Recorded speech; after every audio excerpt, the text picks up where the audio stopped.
nataka niwahakikisheni kwa niaba ya serikali, yale yote yaliyoahidiwa kwenye ilani tutayatekeleza. Uongozi wa Rais Samia katika siku 100 yako mambo ambayo aliyaahidi na tayari yametekelezwa ndani ya siku 100. La kwanza, aliahidi ajira kwa wafanyakazi sekta ya afya na sekta ya elimu.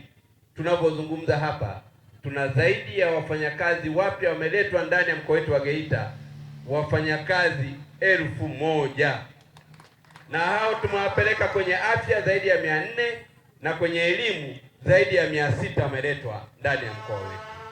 Nani kama Samia Suluhu Hassan?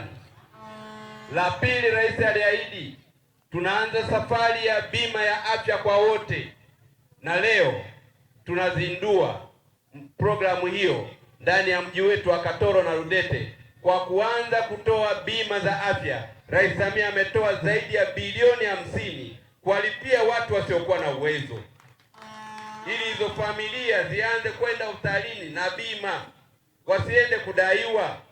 Hatua hii imeanza leo, na mimi nilikuwa ninatakiwa niende nikazindue, lakini ndio maana muone mkuu wa wilaya nilimtuma aende kazindue kwa niaba yangu katika kata yetu ya Katoro. Kwa hiyo nataka niwahakikisheni, rais aliyoyaahidi yameshaanza kutekelezwa ndani ya mkoa wetu, na sisi kwenye mkoa tutatembea maeneo yote. Wale wote ambao waliokuwa kwenye orodha ya kaya maskini, waliokuwa kwenye utaratibu wa tasafu, serikali ya awamu ya 6 ya Rais Samia imeanza kuwapatia bima ya afya kwa wote na kwa kuwalipia gharama ya $150,000. Kazi tulionayo kwa wenye uwezo ni kuwatangazia na kuanza kujiunga kwa kulipa $150,000 ili uweze kupata huduma hiyo, wewe na familia yako ya watu 6 kwenye hiyo familia. Hili ni swala la pili.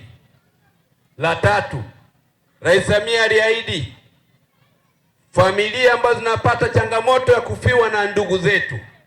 Wakati mwingine unapokwenda kutibiwa una fedha, na inafika mahali mgonjwa anafariki, unazuiliwa maiti kwenda kuzika mpaka ulipe deni. Rais Samia alisema hapana, ni marufuku. Hospitali taweka utaratibu na wanandugu namna ya utaratibu wa kulipa hizo gharama, lakini kuzuia maiti ni marufuku. Ndugu huyo aweze kwenda kuzikwa na ndugu zetu waondokane na majonzi kwa sababu kuendelea kukamata maiti ambayo tayari imeshatangulia mbele za haki. Jambo hili Mheshimiwa Rais ameshaanza kulitekeleza ndani ya siku 100, na tumeshawaelekeza wataalamu wetu wa sekta ya afya walisimamia jambo hili tusiendelee kuwa na shida. Rais Samia aliahidi kupeleka umeme kwenye vitongoji ndani ya mkoa wetu wa Geita.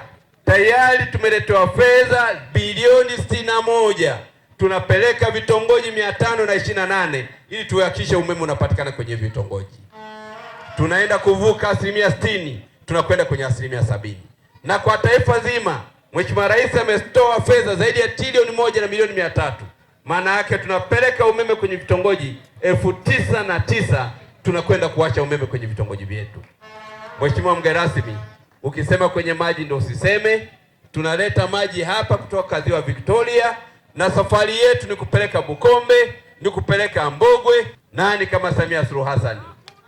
Tunapoadhimisha miaka 79 ya Chama cha Mapinduzi, Mheshimiwa mgeni rasmi, Geita yetu imepiga hatua, na tuna uhakika tutakapokuja kwenye miaka 50 mambo mazuri zaidi yatakuwa yamefikiwa.